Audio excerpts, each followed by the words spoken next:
Buenos días. Hoy voy a hacer una exposición de un caso clínico social ficticio que considero es un buen ejemplo de los casos que nos podemos encontrar en trabajo social sanitario. Em, Este es el índice que voy a seguir: datos de filiación, motivo de la consulta, antecedentes, exploración, algo del marco teórico, diagnóstico social sanitario, plan de intervención y, por último, la bibliografía que he utilizado. Los datos de filiación. Se trata de un hombre, se llama Joaquín, tiene 26 años y procede de Angola. Es soltero, pero convive con su pareja. Vive en una habitación alquilada, en un piso compartido, y sí que tiene permiso de residencia, por arraigo laboral. Trabaja como ayudante de cocina en un restaurante.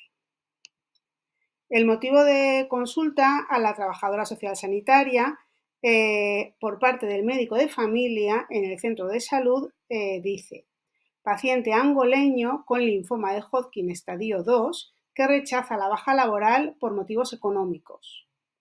La trabajadora social lo primero que hace es recabar datos de la historia sanitaria, ver si hay intervenciones anteriores, que no las hay, y a partir de estos datos programa una entrevista de valoración social con el paciente.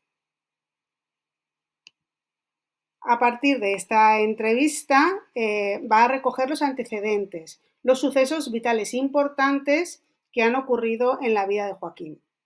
Nació en 1999 en Angola, en el contexto de la Guerra Civil Angoleña, que empieza en 1975 y acaba en el año 2002.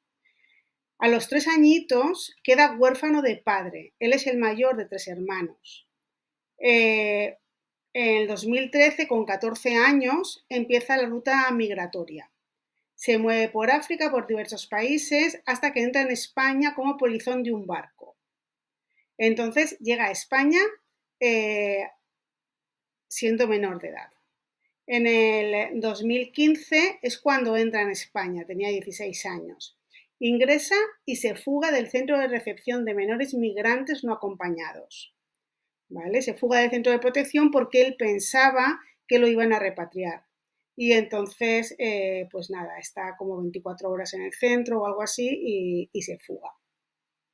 Y a partir de ahí, bueno, pues vive en situaciones muy duras, vive en la calle, pasa por diversas ciudades, hasta que finalmente en el 2023, ya con 24 años, pues prácticamente 10 años después de que empiece esa ruta migratoria, consigue el NIE.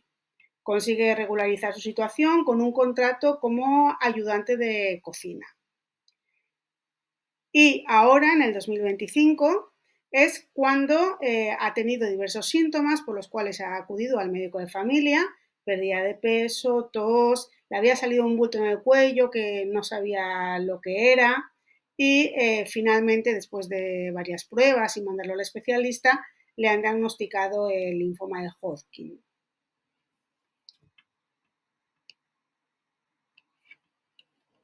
Continuamos con la exploración que hace la trabajadora social sanitaria a lo largo del seguimiento y vamos a explorar a nivel macro los factores estructurales, a nivel meso factores comunitarios y a nivel micro factores interpersonales. Empezamos a nivel macro y tenemos que ser conocedoras de la situación de la que procede Joaquín y es el conflicto armado de Angola. Es uno de los conflictos más largos de África.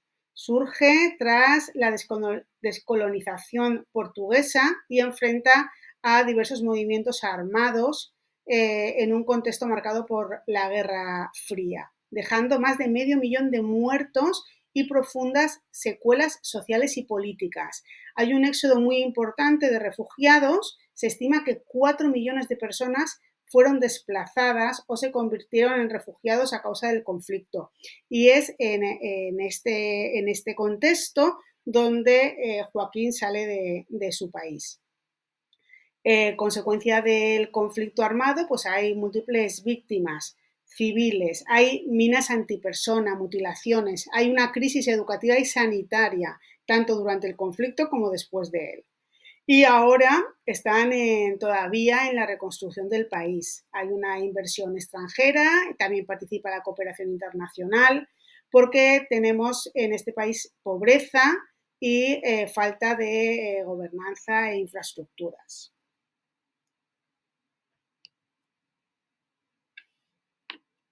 A nivel micro, bueno, pues utilizamos una de las técnicas de trabajo social, que es el genograma. Como sabemos, hay que reflejar al menos 3 generaciones. Y señalar que en este genograma, excepto Joaquín y su pareja María Socorro, el resto de personas viven todas en Angola. Lo que podemos ver a golpe de vista es que hay muchas personas fallecidas, lo cual está justificado en un contexto de guerra. Vemos que el padre de Joaquín fallece con 28 años y Joaquín es el mayor de 4 hermanos, de 3 hermanos por parte de este padre y una hermana de una nueva pareja de su madre. Su segundo hermano está casado y tiene una hija pequeña y el pequeño falleció. Vemos en el genograma también que Joaquín mantiene especialmente buena relación con su madre y su abuela materna. Profundizando un poco más en estas relaciones, Joaquín nació en Angola, como hemos dicho, en una familia marcada por la guerra. Su madre Fátima tenía apenas 18 años cuando quedó viuda en los últimos coletazos de la guerra civil angoleña, con 3 hijos pequeños, Joaquín de 3 años, Osvaldo de 2 y Joao de apenas unos meses. Fátima sobrevivió durante años gracias a la venta de frutas en el mercado local. Su vida fue una lucha constante por alimentar a sus 3 hijos y mantenerlos en la escuela, aunque con interrupciones frecuentes. Fátima es una mujer profundamente católica, nos cuenta Joaquín. Desde joven ha sido parte activa de la parroquia local, donde participa en el grupo de mujeres. Cree que Dios le dio fuerzas para criar sola a sus hijos. En su casa hay una imagen de la Virgen María junto con una vela encendida y cada mañana comienza con una oración por sus hijos, especialmente por Joaquín. 8 años después de enviudar, se casa con Eduardo, con quien tiene una hija, Rosa, que hoy tiene 14 años. Eduardo trabaja como mecánico de motos con ingresos modestos. Así que cuando llega algo de dinero de parte de Joaquín, pues asumen costes extras como ha sido comprar una nevera esta última vez. Fátima siempre mantuvo con Joaquín un vínculo especial y se llaman con frecuencia. Pero si alguien ocupa un lugar sagrado en el corazón de Joaquín es su abuela Ruth, de 66 años. Ruth vive con su hija menor, Yolanda, que nunca se independizó. Joaquín es su nieto favorito, el que siempre le preguntaba por las historias del pueblo y el que le ayudaba a preparar el funge, que es una comida de allí. Ruth ya no trabaja, pero durante años fue la curandera, conocida por sus conocimientos de plantas medicinales y rituales. Aunque ya no ejerce formalmente, algunas vecinas aún la visitan para pedir consejo y le ofrecen alimentos o pequeñas contribuciones como agradecimiento. Su hija Yolanda trabaja ocasionalmente como costurera, arreglando ropa en casa para vecinas del barrio. Los ingresos son escasos y ambas viven con lo justo, con lo cual Joaquín también intenta ayudarlas y mandarles dinero cuando puede. Y por otro lado, la pareja de Joaquín, María Socorro, nació en la isla de Santiago, en Cabo Verde, en una familia humilde, dedicada a la agricultura y a la pesca. Su padre falleció cuando ella tenía 12 años y ella es la mayor de 2 hermanas. A los 20 decidió emigrar a Europa, buscando una vida mejor, trabajo y más ingresos para ayudar a su madre. Entró por vía turística hace 4 años, Se instaló en Valencia, donde va encontrando trabajos esporádicos y por horas como empleada doméstica y cuidadora de personas mayores. Hace un año, en una reunión de la iglesia, conoció a Joaquín, con quien compartía idioma, fe y experiencias migratorias. La conexión fue inmediata. A los pocos meses se pusieron a vivir juntos.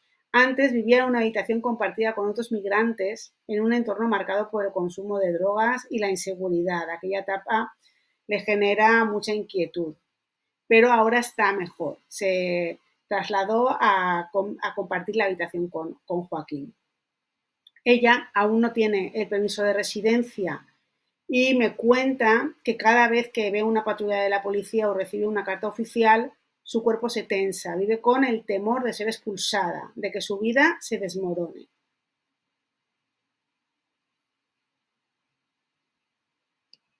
Avanzamos con el análisis meso, el ecomapa.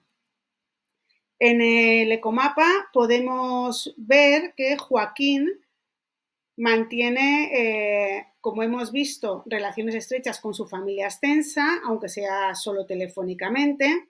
Mantiene también buenas relaciones con el trabajo. Su jefe Mario y sus dos compañeras, Sara y Maite, comparten muchas horas y hay muy buena relación. Y también en la iglesia, con el padre Ángel.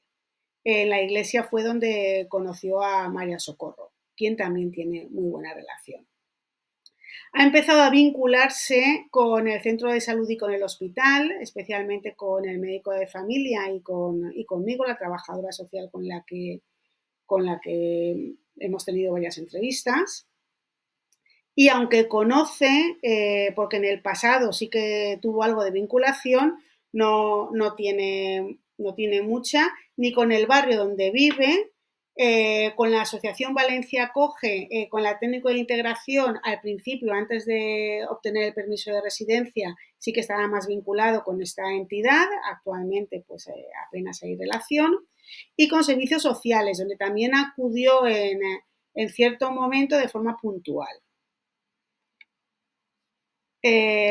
Vamos a pasar a analizar un poquito diferentes aspectos de la vida y de la situación de Joaquín. Vamos a empezar con el tema de la situación de la vivienda, ¿vale? La forma de analizarlo, de plantearlo, pues bueno, voy a destacar aspectos positivos y negativos. En aspectos positivos, pues bueno, viven con un contrato de alquiler en una habitación por la que pagan 300 euros más gastos. Hay una estabilidad residencial porque llevan más de 6 meses allí, no hay deudas y está integrado en la ciudad con acceso a transporte y servicios. Pero también tiene algunas pegas y es que se trata de un cuarto sin ascensor, conviven con otras 4 personas en hacinamiento, con personas con las que no tienen vinculación y es un barrio inseguro. Respecto a la situación económica, a nivel positivo, diremos que Joaquín tiene ingresos regulares procedentes del trabajo, percibe el salario mínimo interprofesional. Su pareja también tiene ingresos, aproximadamente unos 600 euros al mes, y no tienen deudas. Hay que señalar que tanto Joaquín como ella envían remesas de dinero a sus países, a sus familias de origen. Él intenta mandar entre 100 y 200 euros al mes. Y a nivel negativo, es que él va a requerir de una incapacidad laboral y esto va a reducir sus ingresos, pasando a cobrar entre el 60 y el 75%. Los ingresos de su pareja no son estables, ella no tiene contrato y va haciendo trabajitos que le salen, cuidando personas mayores o en limpieza. Y no tienen nada de ahorros ni colchón financiero para los momentos de crisis. Respecto a la situación laboral y administrativa, por un lado señalar que Joaquín sí que posee permiso de residencia, tiene el NIE, que lo tiene que renovar el año que viene, en 2026, y tiene contrato que le da derecho a la incapacidad laboral. Eso es bueno. pero bueno, dentro de 8 meses tiene que renovar ese NIE y tiene, bueno, en caso de que no tuviera un permiso de trabajo en vigor, pues podría peligrar esa renovación.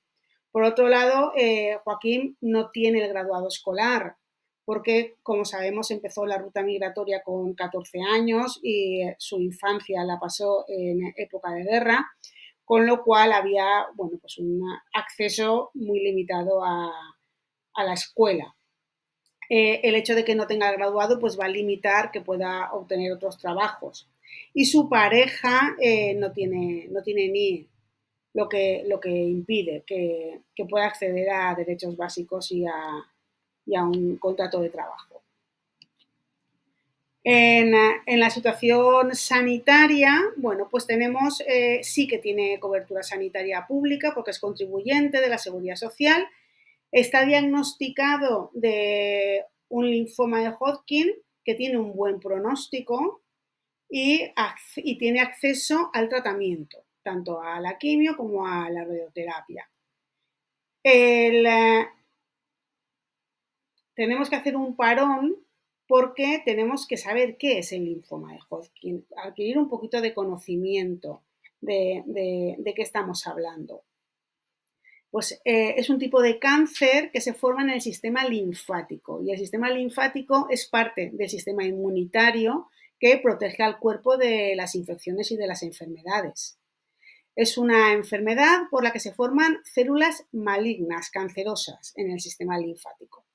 Y el sistema linfático es la linfa, que es un líquido que recorre los vasos linfáticos y transporta linfocitos, y los linfocitos es un tipo de glóbulo blanco.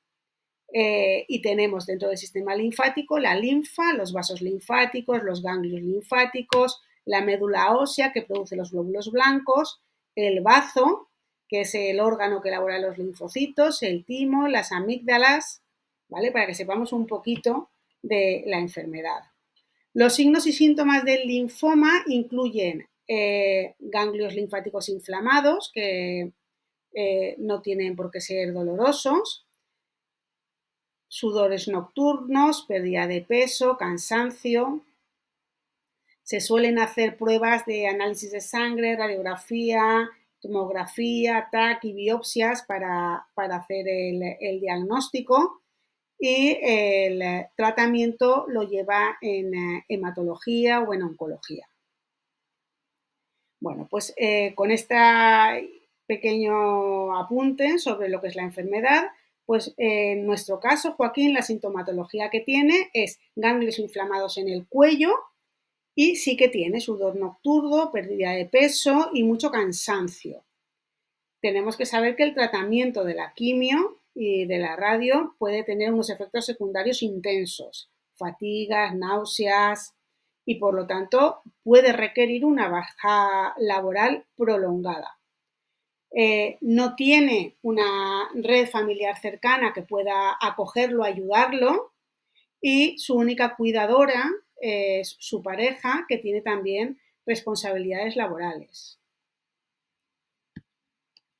Otro factor a tener en cuenta es el factor cultural. Bueno, a nivel positivo diremos que Joaquín tiene una riqueza lingüística, con su familia habla bakongo o portugués y en España habla español bastante bien. Está en un proceso de integración social donde sí que trabaja, tiene permiso de residencia, vive de alquiler, participa en la iglesia y mantiene una relación sentimental, pero todavía pues tiene ciertas limitaciones, no conoce el lenguaje médico ni complejo. Su madre y su abuela consideran que la enfermedad puede deberse a un castigo espiritual y recomiendan la medicina tradicional con hierbas y rituales. Y el duelo migratorio puede estar agravado por la enfermedad. Luego añado la perspectiva de género, que también me parece muy interesante, creo que es enriquecedor incorporarla. Joaquín, a nivel positivo, bueno, pues hay capacidad de la pareja como sostén afectivo y la pareja participa en la economía doméstica, lo que rompe el estereotipo de dependencia femenina, Pero por otro lado, pues bueno, Joaquín tiene una masculinidad marcada por unos mandatos culturales que enmascara las dificultades y la inmoviliza. Bueno, conocemos la feminización del cuidado no remunerado, en la que puede acabar con sobrecarga para la pareja, y la exclusión de la mujer migrante y cuidadora, quedando fuera del sistema de protección. Como trabajadora social sanitaria, aplicar la perspectiva de género implica cuestionar estereotipos, visibilizar desigualdades y promover espacios seguros para que Joaquín pueda reconstruir su identidad. Y acabamos la exploración, bueno, pues queriendo saber quién es Joaquín, cómo es Joaquín. Y su discurso nos va a dar muchas pistas. Joaquín es tímido, reservado, con una baja autoestima, que no quiere preocupar a su familia ni molestar al sistema. Su discurso está marcado por el duelo migratorio, la culpa y la sensación de haber fracasado. Dice frases como no sé si todo este esfuerzo ha valido la pena. Este sufrimiento silencioso es típico del síndrome de Ulises, que abordaremos un poco más adelante.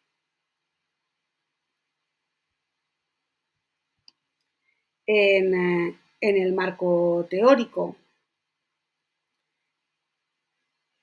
pues lo que decíamos, el síndrome de Ulises es el duelo migratorio extremo que sufren los inmigrantes en situaciones adversas.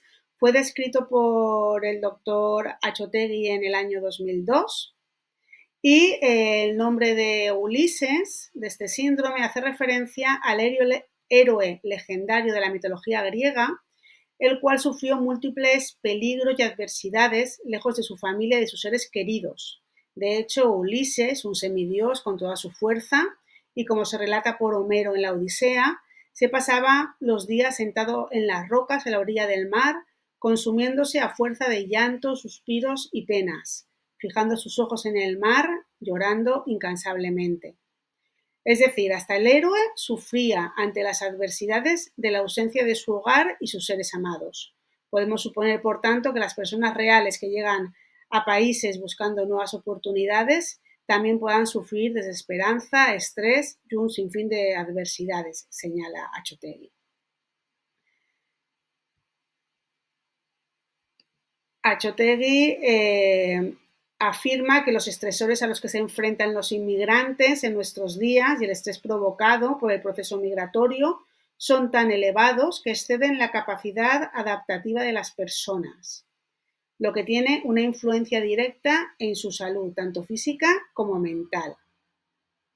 El síndrome de Ulises no describe una enfermedad particular, sino un cuadro de estrés reactivo, un duelo extremo que se manifiesta en el límite entre la salud mental y la enfermedad y puede abarcar síntomas depresivos, ansiosos, somatomorfos y disociativos. Para Achotegui existen hasta 7 clases de duelos relacionados con la inmigración. Sería la familia, la lengua, la cultura, la tierra, el estatus social, el grupo de pertenencia y los riesgos físicos. Estos duelos se producirán en mayor o menor medida, en la totalidad de los procesos migratorios. Pero también hay unas variables que aumentan el efecto de los estresores del síndrome de Ulises. Y es la multiplicidad. Cuando se presentan varios estresores se potencia el efecto en la persona.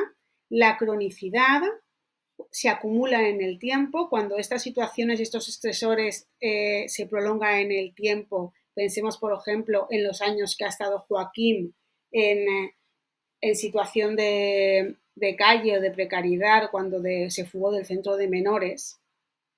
La relevancia e intensidad de los estresores, por ejemplo, actualmente, donde convive el proceso oncológico con el miedo a perder el permiso de residencia. La falta de sensación de control y la falta de apoyo social. A continuación, vamos a elaborar el diagnóstico social sanitario. Con los datos recabados se presentan los principales indicadores de vulnerabilidad social y sanitaria del caso, organizados mediante el sistema semáforo, que permite visualizar de forma rápida el nivel de riesgo de cada área.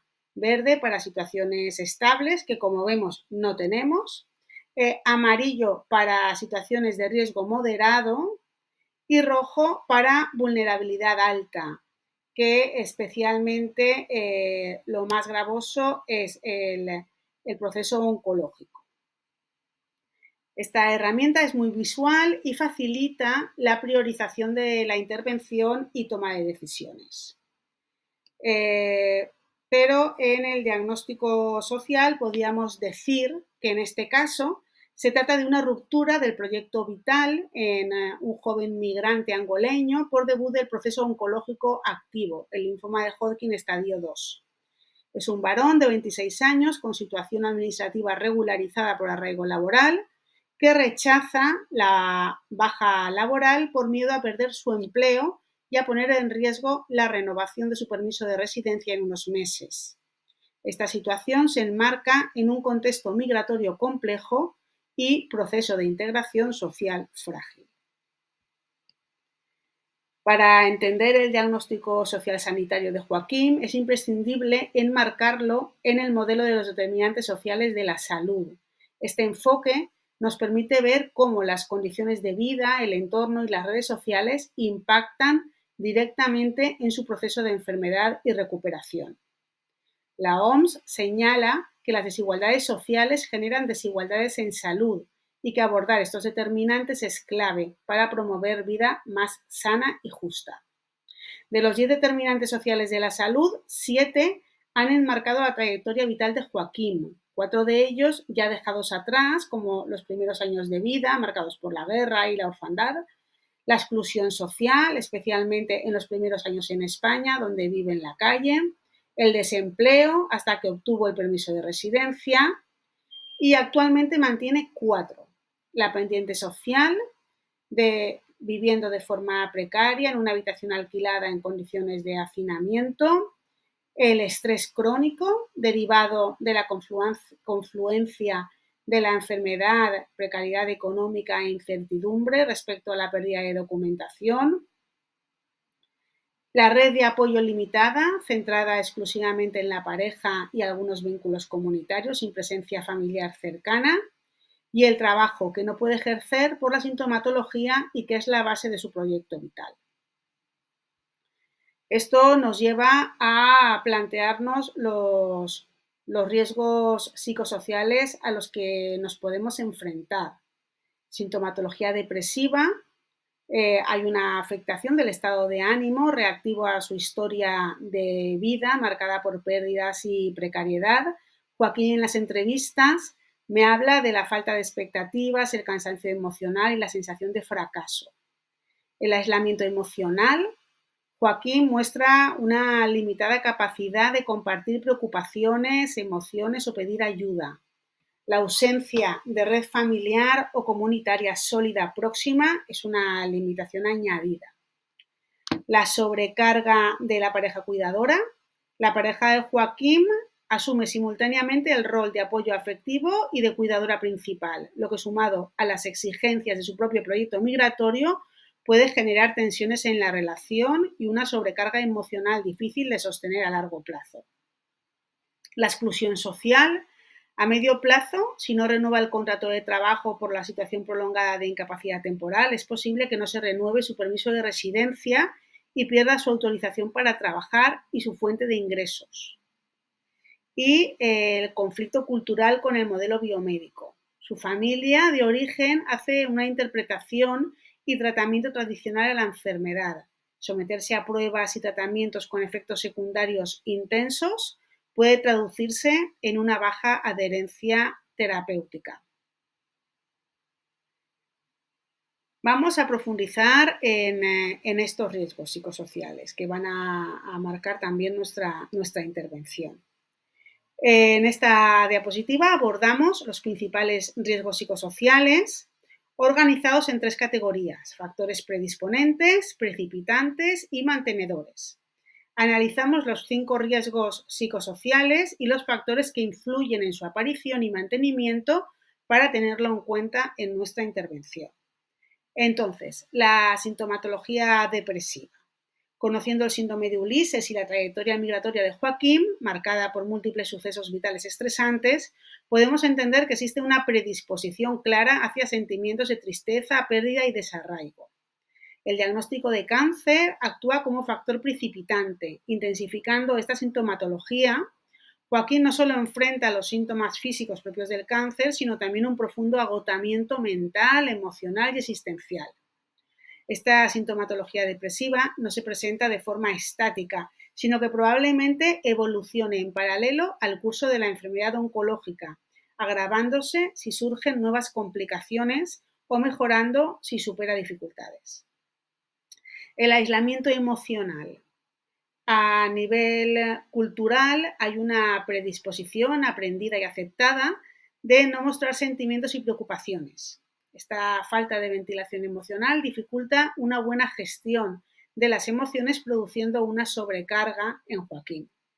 El diagnóstico del cáncer actúa otra vez como factor precipitante para agravar una situación basal compleja, pero además hay factores mantenedores que perpetúan esta situación, y es la lejanía con la familia de origen, que limita la posibilidad de mantener conversaciones más íntimas y profundas, y su actitud de protección familiar, que le lleva a ocultar su realidad para evitarle sufrimiento. La sobrecarga de la pareja cuidadora. María Socorro atraviesa su propio proceso migratorio, sin permiso de residencia y en búsqueda constante de trabajos esporádicos que le permitan enviar dinero a su madre. Vive en una situación de vulnerabilidad, donde el diagnóstico de cáncer de Joaquín actúa como factor precipitante, desestabilizando aún más una realidad ya frágil. Aunque desea acompañar y cuidar a Joaquín durante el proceso de la enfermedad, se ve obligada a compaginar este rol con los escasos empleos que logra conseguir. Esta tensión entre el cuidado y la subsistencia genera un escenario propenso a conflictos de relación entre la pareja, especialmente en una pareja que tiene una economía precaria y condiciones habitacionales desfavorables. Es previsible que esta sobrecarga emocional, laboral y estructural se prolongue mientras dure la enfermedad, afectando al bienestar de los dos. La exclusión social. Joaquín se encuentra en un proceso de integración social aún frágil. Hace apenas 2 años que tuvo el permiso de residencia, cuya renovación depende directamente de la continuidad de su contrato laboral. No dispone de red social sólida que pueda ofrecerle un apoyo económico, emocional o instrumental, lo que le ha obligado a desarrollar una autosuficiencia forzada durante su trayectoria migratoria. El proceso oncológico actúa otra vez como factor precipitante, amenazando con desestabilizar los logros alcanzados. Si la baja médica se prolonga, existe el riesgo de perder el empleo, comprometer la renovación, ver reducidos los ingresos, acumular deudas, pudiendo acabar en situación de exclusión social severa, quedando fuera del sistema y enfrentando una nueva etapa de sinhogarismo, en los casos peores. Y por último, el conflicto cultural con el modelo biomédico. Joaquín fue criado en la cultura angoleña, donde su abuela ejercía como curandera, figura central en el cuidado de la salud dentro de su pueblo. Hasta ahora no había tenido que enfrentarse a contradicciones culturales en torno a la salud, dado que había tenido buen estado físico. Sin embargo, el proceso oncológico actúa como elemento desencadenante de posibles tensiones culturales. Es previsible que reciba mensajes contradictorios por parte de su familia, que desconoce tanto los detalles clínicos de la enfermedad como el funcionamiento del sistema sanitario español, caracterizado por la necesidad de múltiples pruebas diagnósticas, tratamientos complejos y efectos secundarios que pueden resultar invasivos y desconcertantes. La evolución de la enfermedad, la intensidad de los síntomas y la dinámica relacional con la familia van a ser claves para comprender qué modelo de salud pesa más en la toma de decisiones de Joaquín, así como los conflictos internos que pueda experimentar entre la medicina convencional y sus referentes culturales tradicionales. Como reflexiona este análisis, señalar que si bien partíamos de una situación social ya marcada por la fragilidad, el proceso oncológico ha actuado, como vemos, como factor precipitante, desestabilizando prácticamente todas las esferas vitales de Joaquín. Su vínculo familiar, su empleo, su economía, su relación de pareja y sus necesidades de cuidado. Este caso ilustra con nitidez lo que ocurre en el ámbito del trabajo social sanitario, donde la enfermedad no solo impacta en el cuerpo, sino que revela y amplifica vulnerabilidades estructurales, generando un efecto dominó sobre el bienestar integral de la persona. Y nos vamos ya al plan de intervención, donde por un lado aplicaremos la metodología del trabajo social de casos y por otro lado no quería dejar de señalar lo que dice Achotegui sobre la intervención del síndrome de Ulises, que debe orientarse hacia más a una intervención de tipo educativo y de apoyo emocional, por lo que el trabajo terapéutico no atañe solo a psicólogos, médicos y psiquiatras, sino que igualmente a trabajadores sociales, promotores de salud y líderes comunitarios. Los objetivos de la intervención van a ser establecer el vínculo con Joaquín mediante un trato cercano y respetuoso. Vamos a incluir en la valoración, en la intervención, a su pareja. Otro objetivo va a ser fomentar la autonomía de Joaquín, reforzando sus capacidades y su participación activa en el proceso de recuperación. Y elaborar el plan de intervención junto con Joaquín, facilitando el acceso a recursos que contribuyan a mejorar su calidad de vida, por lo que trabajaremos con él las necesidades materiales y psicosociales. Todo esto se hará utilizando el modelo de atención centrado en la persona. Y respecto a las necesidades, bueno, he desarrollado aquí las posibles necesidades materiales y psicosociales, pues las materiales referidas a la vivienda, superar el alquiler compartido, la mejora de la situación económica, el apoyo en el proceso oncológico con la intervención, por ejemplo, del servicio de traducción y mediación intercultural, el servicio de psicooncología, la colaboración con entidades como Carena o la Asociación Española contra el Cáncer, con la participación de voluntariado, el asesoramiento jurídico en recursos específicos para personas migrantes sobre el tema de la regularización administrativa, tanto de Joaquín como de su pareja, programas de alfabetización o educación para adultos y con respecto a los cuidados, posible servicio de ayuda a domicilio o la solicitud de dependencia, depende de la sintomatología y evolución de Joaquín. Y en cuanto a necesidades psicosociales, el apoyo emocional por parte de la trabajadora social sanitaria en un entorno de contención emocional, el fortalecimiento de redes sociales, potenciando los vínculos que ya tiene y ampliándolo a otros, como es participar en grupos de apoyo mutuo. Reforzar el vínculo familiar, promoviendo un contacto frecuente y sincero con la familia de origen. Promover la autonomía personal, informándole sobre derechos, procedimientos y recursos y desarrollando habilidades que le ayuden a ser más capaz de tomar decisiones de forma autónoma y realizando siempre una intervención culturalmente sensible, con respeto y reconocimiento a sus creencias y valores.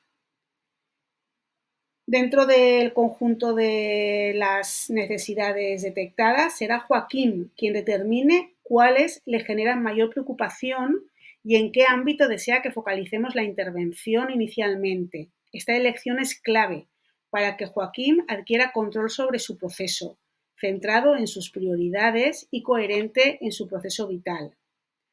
La frecuencia del seguimiento, ya sea telefónica o presencial, se establecerá respetando las preferencias de Joaquín, así como su estado de ánimo, sintomatología y nivel de malestar. Este enfoque flexible y adaptado busca garantizar una atención continua, pero que no resulte invasiva.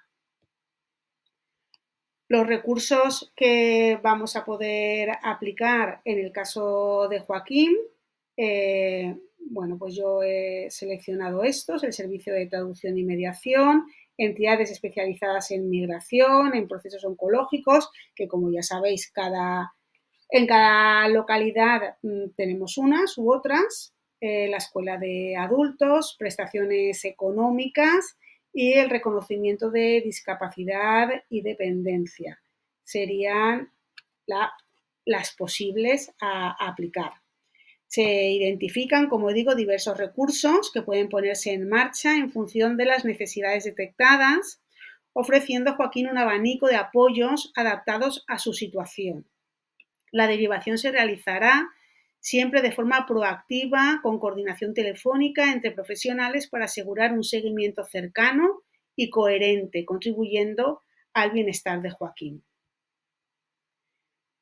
Esta es la bibliografía que he utilizado y finalmente, pues para cerrar, habitualmente en la exposición de casos se abre un espacio para comentarios y preguntas que enriquezcan el análisis y que puedan abrir incluso un debate. Pero al tratarse de una sesión grabada, esta vez concluimos sin ese intercambio en directo, quedando abierta la posibilidad de comentar impresiones por escrito en comentarios. Gracias.